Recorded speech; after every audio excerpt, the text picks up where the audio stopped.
দুর্ঘটনায় এই প্রাণের ঘটনা ঘটে তারা কি রেলের মধ্যে বসা ছিল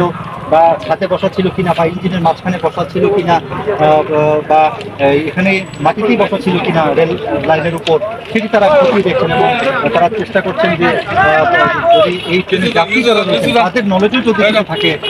সেটির জন্য তারা শেয়ার করেন এই বিষয়টি তারা আমাদেরকে আমাদের জনপ্রিয়তা লক্ষ্য করবেন যে উৎসুক জনতার কিন্তু ভিড় পরে পরে বেড়ে যাচ্ছে আবার নিরাপত্তার খাতিরে পুলিশ আবার তাদেরকে দূরে সরিয়ে দিচ্ছে যাতে করে আবারও কোনো দুর্ঘটনা না ঘটে। আপনি জানতে চাই ঘন্টা দুয়েক আগে কিন্তু এই সড়কে এই রেলসড়কে কিন্তু এখান থেকে 2 কিলোমিটার দূরে কালনি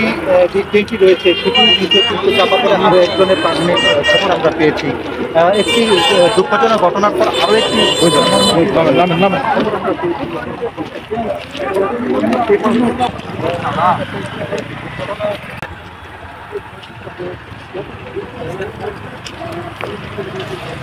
গুহার সাক্ষী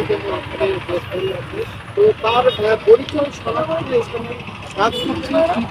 তাদের প্রযুক্তিগত সহায়তা দিয়ে তারা সেই পরিচয় বের করার চেষ্টা করছে। কিন্তু এখানে এখনো আপনি যারা নিহত হয়েছেন তাদের স্বজনদের কিন্তু আমরা এখনো দেখা পাইনি। আর পাশাপাশি হচ্ছে সকাল থেকে এখানে পিবিআই, রেলওয়ে পুলিশ, জেলা পুলিশ,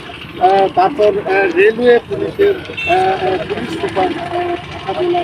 তিনিও কিন্তু ঘটনাস্থলে এসেছেন। তো তারা যেটা বলছেন যে আজকে আপনারা দেখতে পাচ্ছেন যে বিভিন্ন চ্যানেলের সম্পাদক তাদের ক্যামেরা নিয়ে পরিচালনা করছে এবং আপনারা যারা দেখছেন যে বিভিন্ন জায়গা থেকে এবং পুলিশ এবং তাদের পিপিআই এখানে তার ফিঙ্গার এবং ফিঙ্গারের মাধ্যমে তাদেরকে শনাক্ত করা হবে এবং শনাক্ত করা হবে যে ট্রেনের ভিতরে ছিল নাকি বাইরে ছিল না এই জায়গায় বসা ছিল তারা এটা মানে এলাকাবাসী এবং তারা কেউ জানতে পারে না। তো এখন কথা হলো পিপিআর ফিঙ্গার চেক এবং কথা হচ্ছে সরাসরি মাঠে নামছে তারা এখন সমাপ্ত করব যে এটা কি তাদের ফিঙ্গার কি আর তারা কি এই জায়গার ট্রেনের ভিতরে ছিল না ট্রেনের উপর ছিল তারা এটা শনাক্ত করার পর বুঝতে পারবো যে এই লোকগুলা নির্মভাবে যে লোকগুলা অ্যাক্সিডেন্ট 5 জন লোক এক 5 জন তবে আর 1 থেকে 1.5-2 কিলোমিটারের ভিতরে আরেকটি অ্যাক্সিডেন্ট হয়েছে আরেকটি বয়স্ক লোক আপনারা জানেন। হ্যাঁ আজকে আপনাদেরকে ভিডিও ধরার জন্য আমরা অনেক দূর থেকে দেখেন সকাল থেকে ভোর থেকে মিডিয়া বিভিন্ন মানুষ বিভিন্ন ধরনের প্রশাসন এবং বিভিন্ন ধরনের কাজ চলছে। তবে আসলে দর্শক আজকে আপনাদেরকে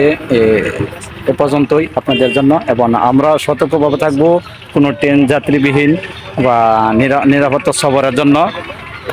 সুন্দরভাবে আমরা নিরাপত্তাভাবে সফর করব ট্রেনের ভিতরে অথবা আপনার কোনো ট্রেনের ছাদে বা বিভিন্ন জায়গায় আমরা উঠবো না। আর আমরা এই যে রেললাইনের আশপাশে আমরা কোথাও মানে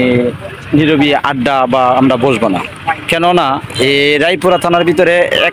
কালকে 1 জন আজকে 6 জন, এক জায়গায় হলো 5 জন আর 1.5 কিলোমিটার ভিতরে রেলগেট আপনারা জানেন রায়পুরা যারা সংগঠন আমার ভিডিওটি দেখছেন তারা জানেন কমলপুর থেকে আর রেলগেট 1 থেকে 1.5 কিলোমিটারের আগপাশ তবে আরেকটি অ্যাক্সিডেন্ট। তবে এই 5 জন অ্যাক্সিডেন্ট হয়েছে আপনার এই মুহূর্তে 5 জন অ্যাক্সিডেন্ট হয়েছে সকালবেলা কালনি ট্রেন যেটা নিয়ে কালনি এক্সপ্রেস সাথে ধাক্কা খেয়ে একটি বয়স্ক লোক এই অল্প কিছুক্ষণের ভিতরে প্রায় 11টার ভিতরে এখন বাজে 11টা কি 11:30টার ভিতরে একটা অ্যাক্সিডেন্ট হয়েছে। আর সকালে ওই 5 জন এখানে যে লাইভটা আপনারা দেখছেন ভিডিওটি দেখছেন এটা হচ্ছে সকালের ভিতরে। তবে আজকে পর্যন্তই আপনারা দেখতে থাকুন এবং আমাদের দেখতে আমাদের পেজে ভিডিও ভালো লাগবে অবশ্যই আমাদের পেজটি ফলো করবেন পাশে থাকবেন এবং আমাদের উন্নতম ভিডিও পেতে হলে আমাদের ভিডিওটি শেয়ার করবেন সকলকে সতর্কভাবে দেখার সুযোগ করে দিবেন। ধন্যবাদ সবাইকে। আসসালামু আলাইকুম।